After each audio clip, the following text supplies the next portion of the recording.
Hey everybody, welcome back to Everyman Prepping on this Labor Day. Hopefully you're not laboring for the man today, and hopefully you're laboring for yourself. I myself am laboring for myself today, and I'm going out there and planting some Swiss chard seeds in the fall garden to get ready for fall. And whatever you're doing, put it in the right below. What are you doing to labor for yourself today to get ready in this crazy time that we're in? And that's what this video is mostly about. We're going to talk about the tensions rising between China and the United States, the United States and Russia, and a few other news stories out there that over the last day have grabbed my attention. I wanted to share with you all. So let's start off here. And you can see we have this one, and it's China objects as U.S. approves military aid to Taiwan under the program that is basically for sovereign nations. So the U.S. has been, selling arms to Taiwan and giving them money for a long time, but never under this program here where it's meant solely for independent nations. It says the first ever U.S. military transfer to Taiwan under the program reserved for assistance to sovereign independent states. It's small, only $80 million. I think they're testing the waters with this. But China's infuriated because it's basically saying they are a nation state. It gets rid of their one China policy where, that's what the U.S. is supposed to be adhering to. But with this, they're saying, basically using this program says, well, Taiwan's its own nation. We're sending them some arms through this. So China is really pissed right now. You're getting a lot of rhetoric out of them. In fact, what we have here is Biden is disappointed that Xi is not going to the G20 summit. This is probably part of the fallout. Xi's saying, I'm not going to go there. He's sending a representative there, so they're going to be there as a nation, but Xi's not going there. It's probably part of the fallout from this, arms sale to Taiwan. Plus, I think with this BRICS 11 now, the 11 nations in BRICS, they're basically more powerful than the G20. So part of, Xi is saying, it's not important enough for me to go to this anymore because I'm part of the group that's bigger than you guys. So it's kind of a snub at that point and showing that, when you think your group or you are bigger and badder than someone else, well, you don't go to their stuff. You send a representative, but you yourself as the leader don't go. And I also think that's what's happening with this. And so, he's disappointed that he's not going, probably because he knows he's being snubbed and the tensions are getting worse. And you know who else is thinking it's getting worse over there? Japan. Japan is seeking the record defense budget amid threats from China and North Korea. So, China's basically, their whole budget is on defense, not offensive, supposedly. That's what's in their constitution after World War II and all that. But they request more than $52 billion going into next year, increasing that to $68 billion by 2027. Yes, it's minutely small compared to the U.S., but they are increasing it. And they're adding more than $6 billion to the defense budget for the second year in a row, so they've been ramping it up. They know tensions are increasing. They know China's going to go after Taiwan, and when they do, they're going to come a little bit after some Japanese islands or attack them as well. And Japan's going to have to defend Taiwan if they want to survive in the world as well. As you look down here, some of the money they're spending, they're going to spend $2 billion to buy 400 Tomahawk cruise missiles. Well, those are used to take out ships, to take out, some of the China mainland maybe. So Japan's getting ready. They're getting ready to defend the seas, and they're buying wherever they can in the increasing tensions. So we have all that going over there, and this doesn't even talk about all the incursions of Chinese planes that are happening. Their Navy going into Taiwan exclusive zones, which is still going on, but it's still all ramping up. And one day, it's slowly, and then one day, boom, China's landing on Taiwan shores, and we're going to town. All right, moving on over into Europe, we see that Zelensky, I posted this on the community section of the page, if you want to check it out a couple days ago, or maybe it was yesterday, I can't remember. But Zelensky sacks his defense minister in the biggest shakeup of the war. So what he has done is he's replacing Minister Oleksiy Reznikov. He's been there since the beginning of the war. It says 550 days.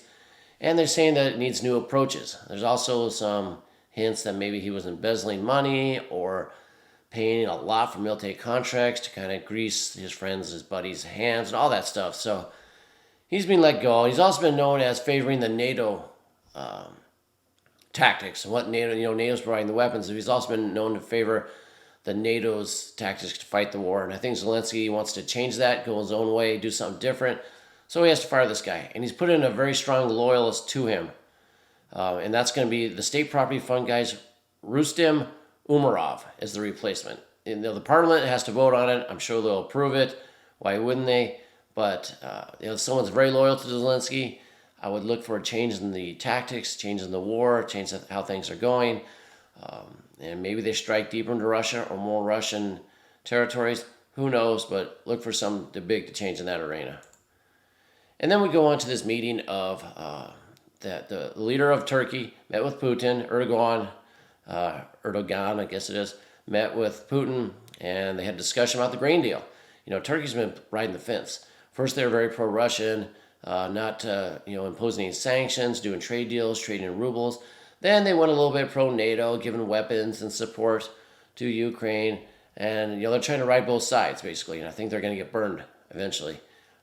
I still think they're going to leave NATO at one point. That's still on my list. I know it seems out there now, but I still think it'll happen. But he thought he could change his mind. He's going over there. I think he's thought, I'm going to meet with Putin. We're going to get this grain deal back on. It's going to be great. Well, didn't happen. In fact, Putin says he's going to refuse to return to that grain deal until Ukraine meets their demands.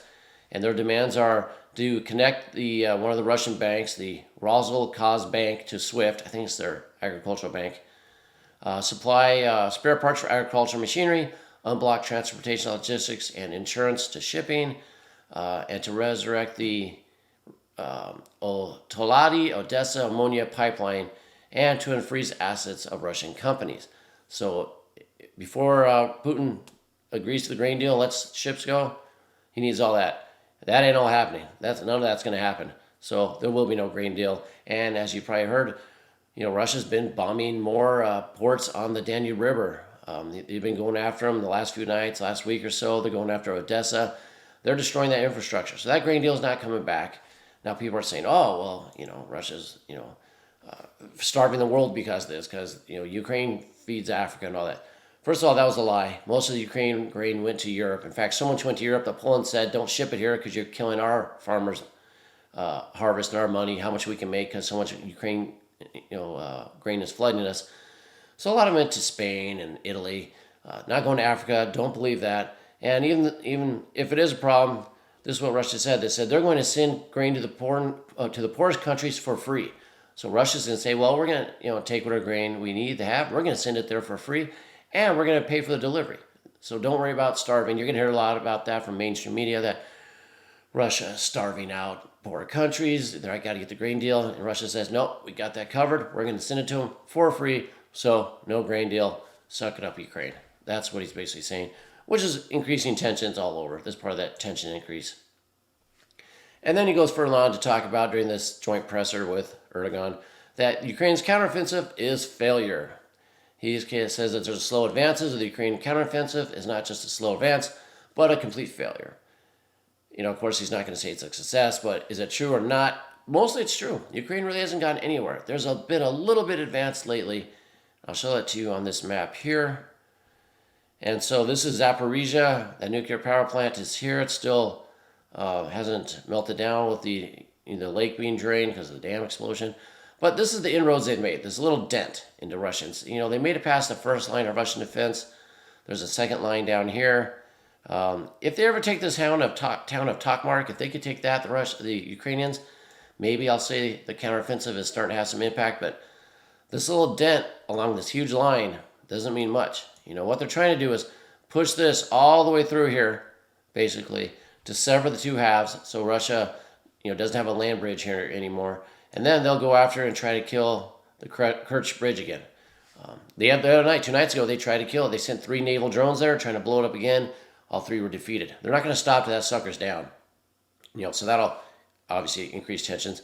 The reason why they do that is they want to take and isolate this section and try to take it back. Crimea, the left half here, the ports, and get that all taken away.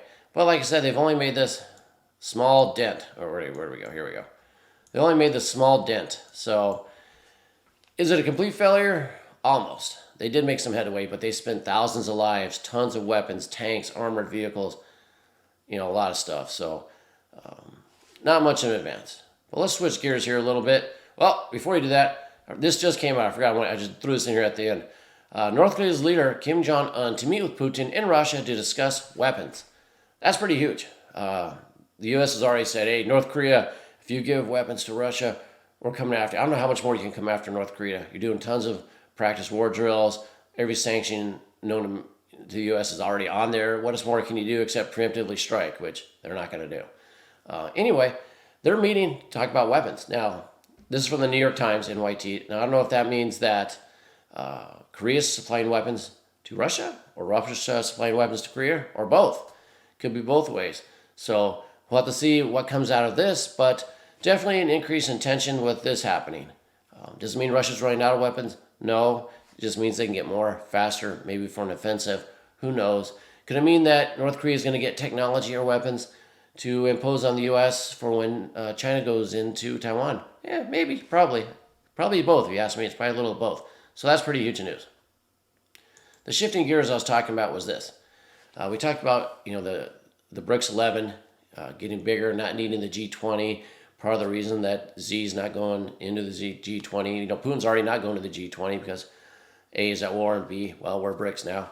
Well, we find out Brazil, who is the B in BRICS, it's displaced the U.S. as the biggest corn exporter, the king of corn in the world. It says in this article here, it appears the new world is emerging with BRICS and the Shanghai Cooperating Organization offering trade alternatives to the hegemonic West. Yes, that's of course happening. The West is dying in their trade. BRICS is taking over, and it's going to be picking up speed. And just get ready for it, people. The latest example of a multipolar world is the U.S. being displaced by BRICS country Brazil as the world's top corn supplier. The U.S. held this position for 50 years, so we're just not growing as much. Are we having bad weather? Is it the green policies? Is it the fertilizer shortage? Probably a combination of it. But we can see those commodity-rich BRICS nations are getting stronger and stronger. It says here the U.S. accounted for, in 2023 now, only 23% of global exports. Brazil was 32%. That's a huge shift. We're less than a quarter of the world's exports in corn. Brazil, 32%. Brazil is going to start feeding China, other BRICS nations. U.S. loses influence once again. And if you didn't know, but Brazil also displaced American soybean and wheat exports. So they export more wheat, soybeans, and corn than the United States to the world, making them the feeder of the world. And part of BRICS and one of the most important countries out there. So keep that in mind as we move forward with this world of tensions of the West dying, of the West influence, the petrodollar, the U.S. dollar, and the rise of BRICS and their power because they're based on commodities. And keep an eye on Africa. Africa, like I said, is a commodity-rich place. They've been put under the thumb. They've been smashed by the U.S., France, England, Western countries for their commodities, saying, hey, we'll have a regime change if you don't give us the great deals on this. We'll put our military there to support you. Well, you know what? There's been coups now where they said, we're taking control of our own stuff. In Niger, that country seems to be saying, hey, France, you better get out. We're controlling our own stuff. We don't need you putting pressure on us. And that'll probably boil over in the next week or so. I think something big's going to happen there. It'll probably lead to other countries either throwing coups, throwing the Western people out, and becoming one with the East or, with the Russia and China alliance. So people are picking sides still, and it will only increase from here. That's all I have for you today. Like I said, if you're laboring on today, labor for yourself a little bit. Have a great meal with your friends and family later on. And until next time, keep your ear to the ground, head on a swivel. If it bleeds, we can kill it.